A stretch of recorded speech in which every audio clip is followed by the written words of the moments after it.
Happy Sunday, you guys. How are you? Thank you guys so much for hanging in there with me as we have been going through all these mini courses. Today, we're talking about makeup. Makeup is one of the fastest growing categories. I would definitely say if I was going to invest in a business or start a business, it would probably be a makeup line, especially for women of color. So I'm so excited about today's class, but I'll give you guys a second to join me. And I just have a question for you. How are you enjoying these trainings? Are you learning a lot? Are you implementing anything to help you get to that next level? I'd love to know. Post in the comments and let me know. And if you're watching the replay, I'd love to know, how you're enjoying these trainings and if we should continue. All right, so I'll give you guys just a second. I know it's Sunday, people are probably out doing things, but I wanted to hop on and do this live really quick with you guys. So I'm going to share my screen and we are going to get started talking about makeup. So makeup, again, is one of the fastest growing categories, and something, color cosmetics is something that I personally would, if I was going to do a line, get involved with. I think it is a very fast growing category that really needs an opportunity and has opportunities in there. So let me know if you guys can see my makeup screen in the comments. That would be great. And say hi as you join. All right, can you guys see that screen?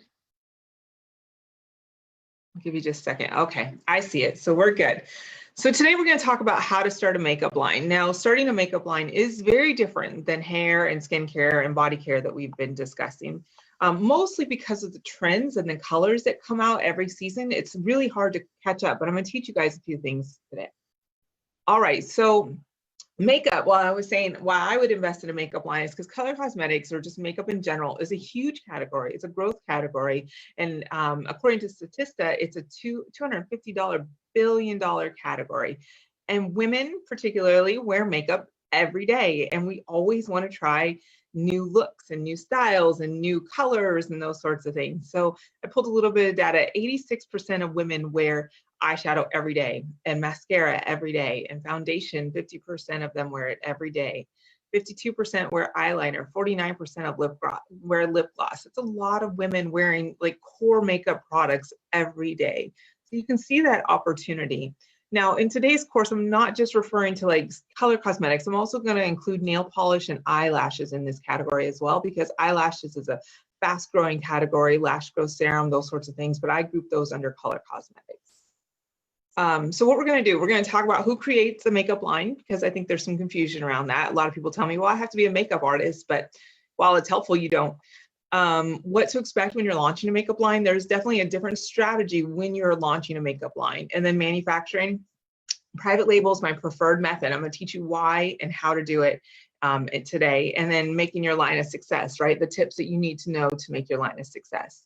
So as you're joining, say, hey, let me know if you have any questions. I'll put them in, I'll go back and answer if I miss them for some reason, but please go ahead and type them in as we go. Let me know you're on. So let's talk about who creates a makeup line, because I think that there is a misconception in the world that you have to be a makeup artist or a professional in the beauty space to create a makeup line, and that's not true. Men create makeup lines, right? There's a lot of male makeup artists. There's a lot of men that like makeup. Women create makeup lines, women that are just like lip gloss junkies or they adore makeup. I have a lot of clients that have no background in the color cosmetics or in the beauty space. They're not makeup artists, but they love makeup, so they create makeup lines. Lip gloss junkies. I had one client, she called herself a lip gloss junkie, and she just loved lipsticks and lip glosses. She had a whole bag full of them. She thought, why not make my own line? And she did really well with her line. Influencers. So people that are YouTube, Instagram, makeup is one of those categories that's heavily influenced on with influencers. And so you'll see a lot of like the new and upcoming makeup lines in Sephora and Ulta are actually partnerships with influencers.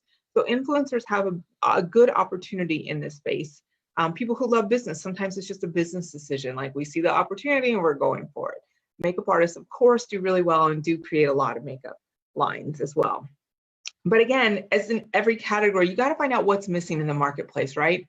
Because I was saying that makeup is one of those spaces that is very trendy.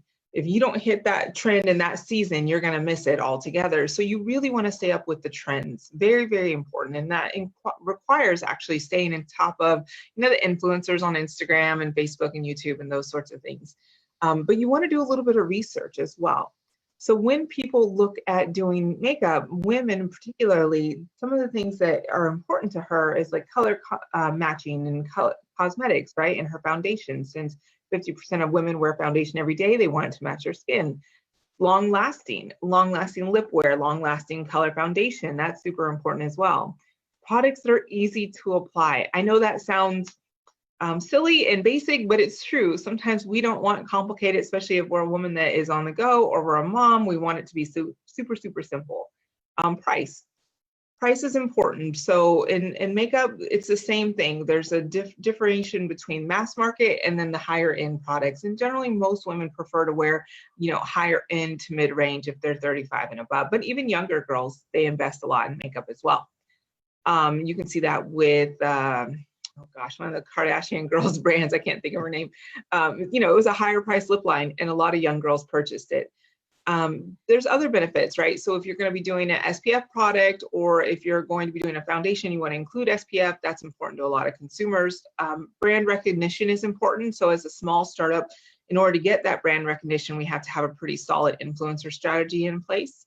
And then, is it made with natural or organic ingredients? 65% of women say that that's important to them. And I think that that's just going to be a trend that continues, that they're really care about what's in their products, especially because color cosmetics historically has been, kind of junky stuff actually. And 57% say that they care about 100% natural and or organic ingredients. All of this data is from the benchmarking company. I listed them yesterday, but they do fabulous research if you're somebody that wants to research. But again, the way to stay up on trends in makeup is you want to research out there. You want to look at the industry leaders. What are the big boys doing? And then you want to think about, am I launching a line that's classic, right? Am I doing the basic reds and nudes and pinks, or am I going to go out there that's trendy? Am I doing the glitter? Am I doing the, whatever that trend is right now? I mean, what it was contouring, all those sorts of things. You want to think about that, and especially in timing of launching your line. All right.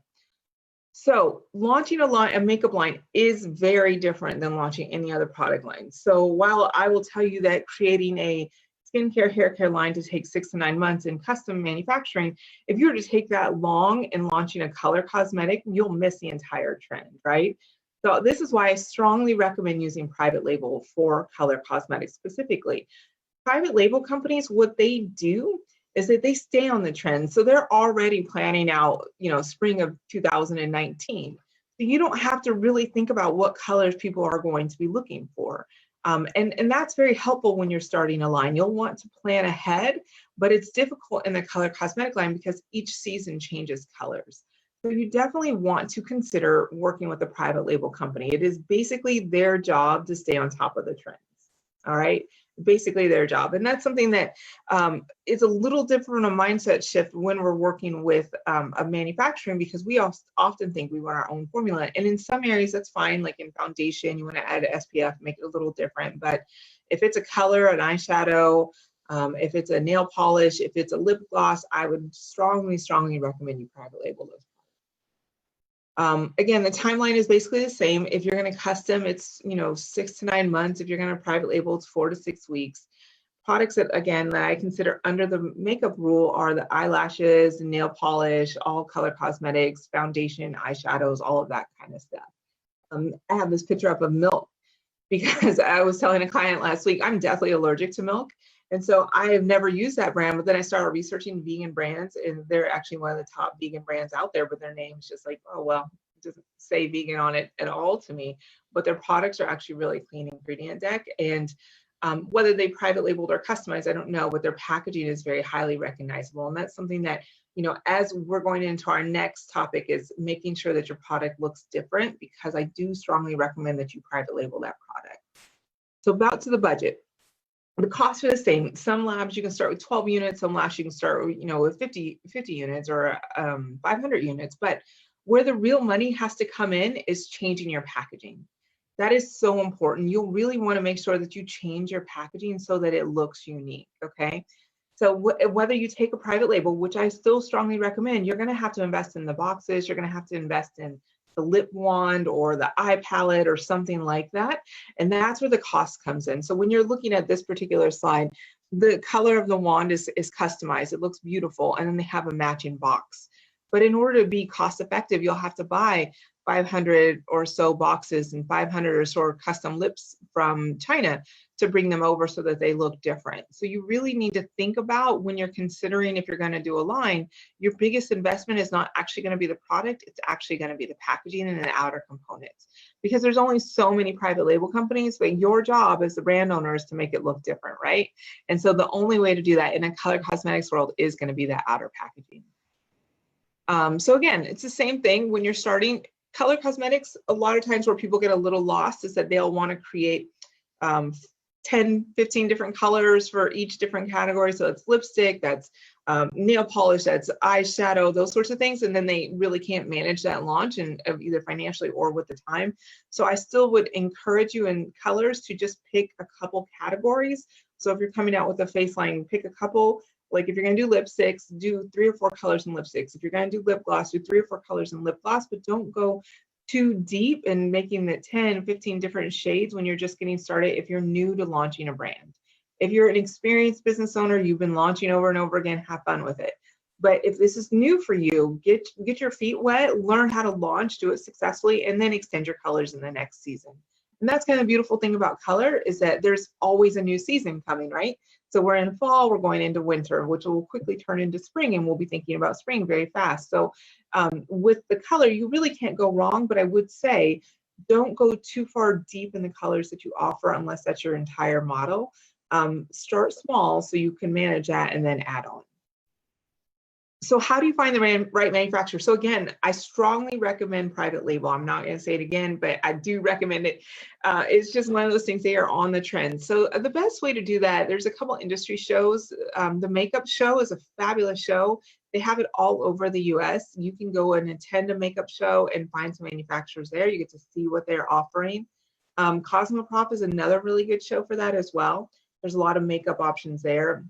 You can Google private label lipsticks, private label nail polish, those kind of things. You can download my vendor guide. I have it in there as well. And then you can also check out happy.com, which is a free industry resource. But I think in color cosmetics, if you can attend a makeup show, that would be a great way to start. Again, so let's make this line a success, right? Making your line a success, as in any line, requires a couple things. And this is something that we've been talking about all week. You want to plan out your line and your marketing plan. You really want to do this, especially when you're launching. If you pick summer colors, back in the summertime, but you're actually going to launch in February, it won't make a lot of sense. So you want to plan out your line and marketing plan around that. You want to create your community while you're in development. That's something that's a little foreign for a lot of brands, but it works every time. People then are excited about it. Back to being a visual business. Makeup is a visual business, so you need to be prepared to show different looks with your colors, to show different opportunities and how women can wear it or men can wear it with their colors. Like, you have to be prepared to create content that is visually appealing for your makeup line. And then you've got to put it all together and create that marketing plan. Again, timing is important when you're getting ready to launch, because you want to make sure that you hit that right season.